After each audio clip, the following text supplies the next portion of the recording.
Like कीजिए, subscribe करिए इस पॉडकास्ट को जहाँ भी आप पॉडकास्ट सुनते हो। जब भी मैं ये कहता हूँ मुझे थोड़ा सा अजीब लगता है, जबकि मैं ये कहता रहूँगा क्योंकि मैं सच में चाहता हूँ कि आप इस पॉडकास्ट को लाइक शेयर सब्सक्राइब करें। बहुत ज़रूरी है मेरे लिए। पर अजीब इसलिए लगता है क्योंकि कंटेंट क्रिएटर्स हर वक्त यही बोल रहे होते हैं आजकल। और मैंने इस सीज़न की शुरुआत ट्रेलर में यही बात बोल के करी है कि शायद मैं इन सब सब्सक्रिप्शन और एल्गोरिदम से पक चुका हूँ। पर करें क्या, हमारे जीवन का बहुत ज़रूरी हिस्सा बन गया है शायद। तो बड़ा कन्फ्यूजिंग है इसके साथ जीना, काम करना, कभी कभी ओवरवेलमिंग हो जाता है। मे बी आपका नज़रिया अलग हो इस बारे में।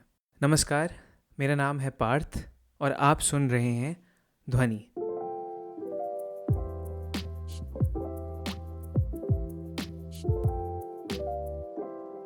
एक अच्छी बात यह है कि ध्वनि पॉडकास्ट अब अमेज़ॉन म्यूज़िक पे भी अवेलेबल है, क्योंकि अब पॉडकास्ट भी सुने जा सकते हैं अमेज़ॉन म्यूज़िक पर अजीब बात यह है कि ये फीचर अभी सिर्फ अमेज़ॉन यूएस में ही आया है, तो वो थोड़ा पंगा है। शायद ऑडिबल के साथ भी कुछ टाई अप है अमेज़ॉन का, मुझे इसकी पुख्ता खबर नहीं है। अगर आपके पास सब्सक्रिप्शन है ऑडिबल का तो प्लीज़ चेक करके ज़रूर बताइएगा अगर ध्वनि पॉडकास्ट आपको वहाँ दिख रहा हो तो।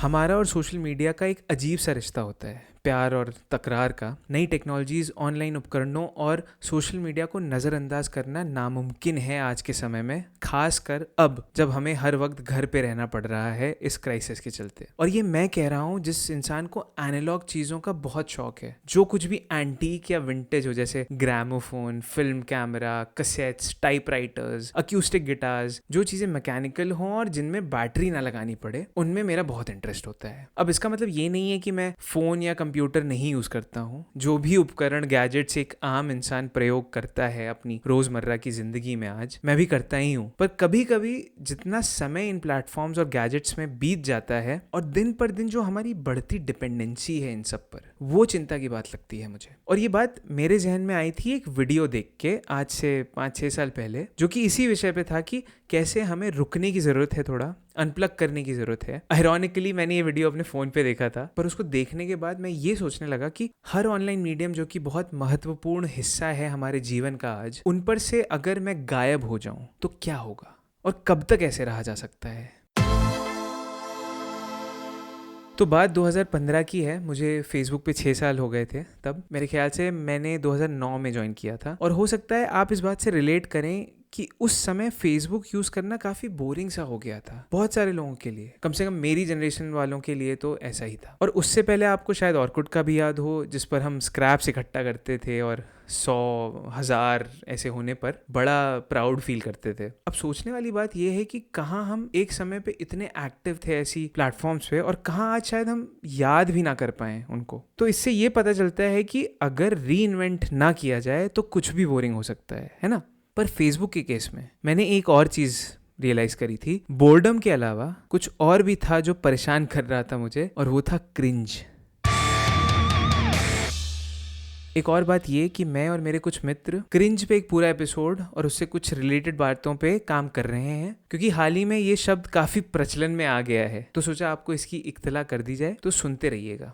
अच्छा, तो ये जो क्रिंज की फीलिंग है ये हो रही थी लोगों के चलते। मेरे फेसबुक फ्रेंड्स, जिनमें से बहुतों को मैं अच्छे से जानता भी नहीं हूँ, ये लोग क्या कर रहे हैं, कहाँ जा रहे हैं, कैसा महसूस कर रहे हैं, किससे शादी कर रहे हैं, और ऐसी तमाम चीज़ें जिनका मेरे लिए शायद कोई महत्व ना हो मेरी असल ज़िंदगी में। और मेरा ये कहने के पीछे ये बिल्कुल भी मकसद नहीं है कि ऐसा नहीं करना चाहिए। मैं खुद आज भी ये करता हूँ इंस्टाग्राम जैसी प्लेटफॉर्म्स पे, हम सब करते हैं। पर मैं बस इस एहसास के बारे में बताना चाह रहा हूँ जो मुझे उस वक्त हुआ। मैंने बहुत सोचा और मुझे ये समझ आया कि फेसबुक कोई वैल्यू एडिशन नहीं कर रहा है मेरी लाइफ में, सिर्फ मेरे को थोड़े थोड़े टाइम में शर्मिंदा करने के अलावा। क्योंकि मैं अपने आप को कंपेयर कर रहा था दूसरों से बात बात पे, कि कैसे कहाँ मैं एक बोरिंग रूटीन में फंसा हूँ और कहाँ ये बंदा जिंदगी के मजे लेने में लगा हुआ है। तो फाइनली मैंने अपना अकाउंट कर दिया डीएक्टिवेट, ऐप कर दी डिलीट, और कहीं कुछ भी नहीं बदला। बस मेरे पेरेंट्स को ये थोड़ा सही नहीं लगा, क्योंकि उसी वक्त वो एक्टिव होना शुरू हुए थे फेसबुक पे, और उनके लिए मुझ पर नज़र रखने के लिए एक जरिया था वो। ज़्यादातर पेरेंट्स के लिए होता है वैसे, आई गेस। मैं 2 साल तक फेसबुक पे नहीं था। उसके बाद फिर वापस आया जब मैंने अपना म्यूज़िक पेज बनाने का सोचा, और कई सारी और ऐप्स और सर्विसेज पे लॉगिन करने के लिए या तो फेसबुक काफ़ी आसान ऑप्शन था, और कई बार तो कंपलसरी भी। जैसे एक ऐप है जिससे आप नए लोगों से मिल सकते हैं, काउच सर्फिंग नाम की, उसके लिए फेसबुक से लॉगिन करना ज़रूरी होता है। आपको क्या लगा टिंडर की बात कर रहा हूँ मैं? हाँ खैर, वो भी सही एग्जाम्पल है इसी का, काफ़ी लोगों के लिए बहुत इंपॉर्टेंट ऐप है, कोई दो राय नहीं है उसमें। पर जो मैं कहना चाह रहा हूँ वो ये है कि कैसे ये सारे प्लेटफॉर्म्स, सारी ऐप्स अपने आप को ज़्यादा से ज़्यादा स्टिकी बनाने की कोशिश करती रहती हैं और अपनी डिपेंडेंसी हमारे ऊपर बढ़ाती रहती हैं। और कैपिटलिज्म तरक्की और ज़्यादा से ज़्यादा पैसा कमाने के लिए शायद हर किस्म का कारोबार यही करेगा, है ना? तो ये है कनंड्रम, एक दुविधा जिसे हमको अपने लेवल पे और इन सोशल मीडिया कंपनीज को अपनी तरफ से टैकल करने की ज़रूरत है। एक तरफ सोशल मीडिया एडिक्शन और डिपेंडेंसी की बात है और दूसरी तरफ है अचानक से गायब हो जाने की बात। बीच का रास्ता ढूंढने की दरकार है। और सिर्फ मैं नहीं सोच रहा हूँ, ये बहुत लोग सोच रहे हैं। बिजनेसेस ये बात जानते हैं, सिलिकॉन वैली की जनता ये बात जानती है, फेसबुक समझता है ये। और इसी वजह से नए आइडियाज, नए तरीके रोज के रोज सुनने में आते हैं, नए ढंग से सोशलाइज करने के लिए, कनेक्ट करने के लिए, काम के लिए और वो मतलब ढूंढने के लिए जो शायद आज के इस डेटा और ऑनलाइन के विस्फोट में खोसा गया है कहीं।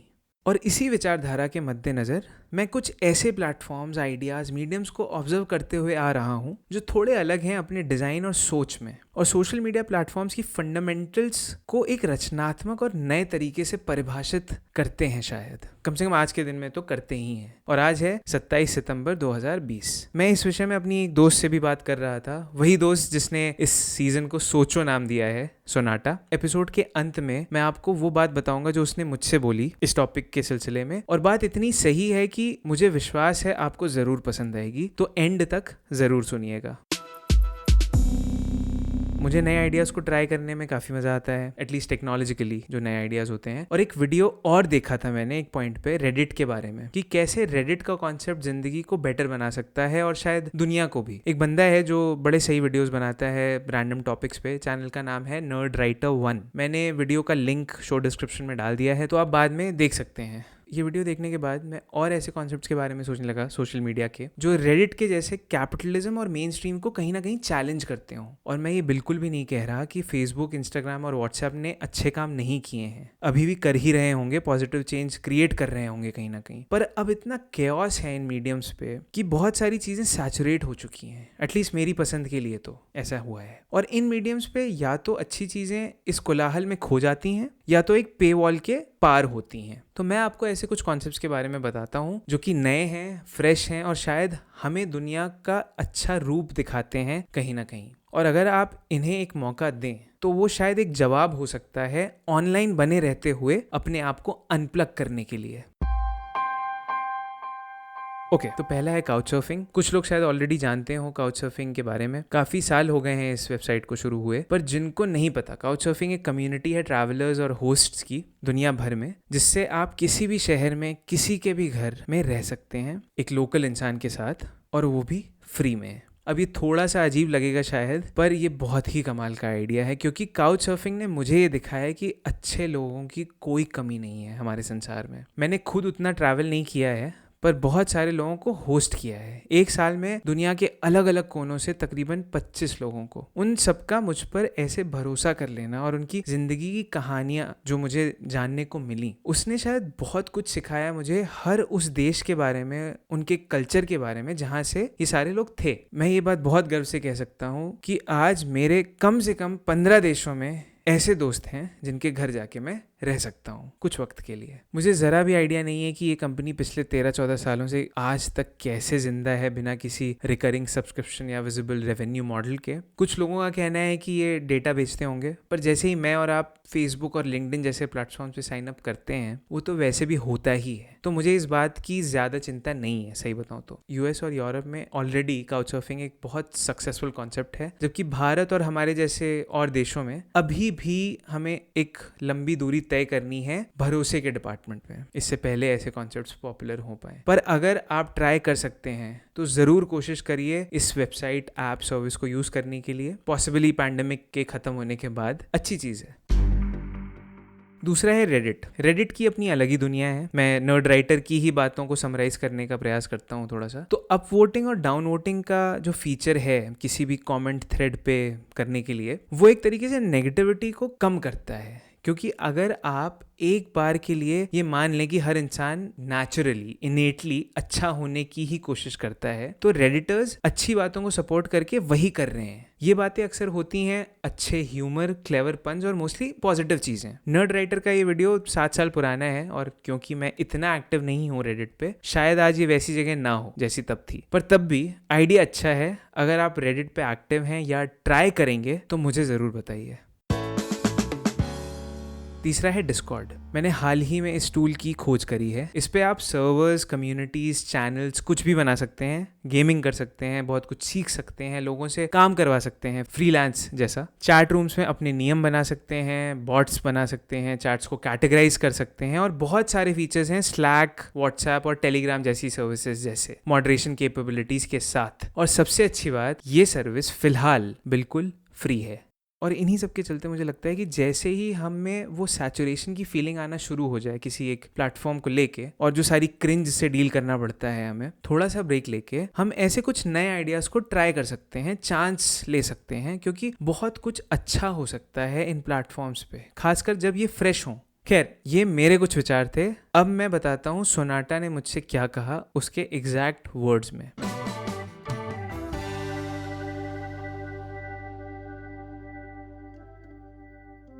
तो होता यूं है कि ज़्यादातर सोशल मीडिया चैनल्स एक स्तर की पॉपुलैरिटी पाने के बाद एक बहुमत, मेजॉरिटी, एक मास को टारगेट करते हैं और अल्पसंख्यकों, माइनॉरिटी या नीश के बारे में नहीं सोचते। जैसे ही पैसा आना शुरू होता है, टीम बड़ी होती है, अलग अलग तरीके की सोच आना शुरू हो जाती है, जो शुरू में मंशा होती है, इंटेंट होती है इन आइडियाज की यूजर को लेके, वो खोना शुरू हो जाती है और यूजर के लिए एक्सपीरियंस बहुत अच्छा नहीं रह जाता है एक समय के बाद। इसकी बहुत बड़ी वजह होती है इन कंपनीज के टॉप एग्जीक्यूटिव्स के डिसीजंस, उनके निर्णय, जो कि सहानुभूति और विनम्रता के बजाय तरक्की और पैसों को दिमाग में रखकर लिए जाते हैं। बहुत कम ऐसे लोग, ऐसी कंपनीज हैं जो ऐसा नहीं करती, सिस्टम से हार ना मान के लोगों को शिकार नहीं बनाती हैं, रेडिट जैसी, और अपने यूजर्स, अपनी ऑडियंस को विकल्प देती हैं अपने निर्णय खुद लेने के लिए और उनको अपनी सहूलियत से प्लेटफॉर्म को यूज करने के लिए प्रोत्साहित करती हैं। जो कुछ भी आज कंटेंट ड्रिवन है उसको एक्सप्लॉइट करना बहुत ही आसान है, पर एम्पैथी ड्रिवन फीचर्स जैसे ट्विटर पे मुझे ऐसा कंटेंट मत दिखाओ, don't show me this kind of content feature, audience को बेहतर बनाता है। पर सबसे जरूरी ये समझना है कि अंत में सारी बात लोगों की है। वो लोग जो हेल्पफुल हैं, समझते हैं एक दूसरे को, इंसानियत को, वो शायद कम है इन प्लेटफॉर्म्स पे और मेन स्ट्रीम की भीड़ में खो जाते हैं, अगर होते भी हैं तो। जहाँ डिस्कॉर्ड जैसे कॉन्सेप्ट्स आपको एक फोकस ग्रुप या कैंप फायर जैसे लगे, वहीं इंस्टाग्राम, फेसबुक और ट्विटर जैसे माध्यम एक वेट मार्केट, मछली मंडी की तरह होते हैं, जहां हर कोई बस चीख चीख कर आपका ध्यान आकर्षित करने की कोशिश कर रहा है। मुझे तो सोनाटा की ये बात बहुत ही सटीक लगती है। आपको कैसी लगी? तो अगर आपको ये इंटरेस्टिंग लगा हो, और जैसा कि मैं हमेशा ही कहता हूँ कि अगर आपके कुछ ऑब्जर्वेशंस हों जो आपको इंटरेस्टिंग लगते हो सकता है आप मेरी किसी बात से सहमत ना हो, कुछ भी, तो मुझसे बात करिए, इस पॉडकास्ट पे बताइए। और अब मैंने ध्वनि का एक डिस्कॉर्ड सर्वर क्रिएट किया है जिससे आप जुड़ सकते हैं। कोशिश ये है कि एक कम्युनिटी बनाई जा सके लाइक माइंडेड लोगों की, और ये वादा है मेरा आपसे, बहुत सारे अच्छे लोगों से मिल सकते हैं आप इस प्लेटफॉर्म के थ्रू, बहुत सारे काम के लोगों से मिल सकते हैं। आपको इन्वाइट लिंक शो के डिस्क्रिप्शन में मिल जाएगा। आप ईमेल भी कर सकते हैं info@dhwani.co.in पर, लॉग ऑन कर सकते हैं dhwani.co.in/podcast पर, वॉइस नोट्स भेज सकते हैं फेसबुक पे और इंस्टाग्राम पे DM भी कर सकते हैं। सारी डिटेल्स शो नोट्स में मिल जाएंगी। शो को लिखा, होस्ट और प्रोड्यूस किया है मैंने, मेरा नाम है पार्थ चौहान। क्यूटिपाई हनी बंच ने बनाया है थीम म्यूजिक और सौम्या गर्ग ने करी है ब्रांडिंग। ध्वनि पॉडकास्ट हर मेजर पॉडकास्टिंग प्लेटफॉर्म पे सुना जा सकता है, जैसे Spotify, Apple podcast, Google podcast, Stitcher, Jio Saavn और हर उस जगह जहां पॉडकास्ट मिलते हों। अब अमेजॉन म्यूजिक पे भी पॉडकास्ट सुने जा सकते हैं और ध्वनि पॉडकास्ट भी सुना जा सकता है, तो वो भी अच्छी बात है। अच्छा लगा तो सब्सक्राइब जरूर करिएगा, मेरी बहुत हेल्प हो जाएगी इससे। अगली बार तक के लिए धन्यवाद, शुक्रिया, अपना ध्यान रखिए, अलविदा, जय हिंद।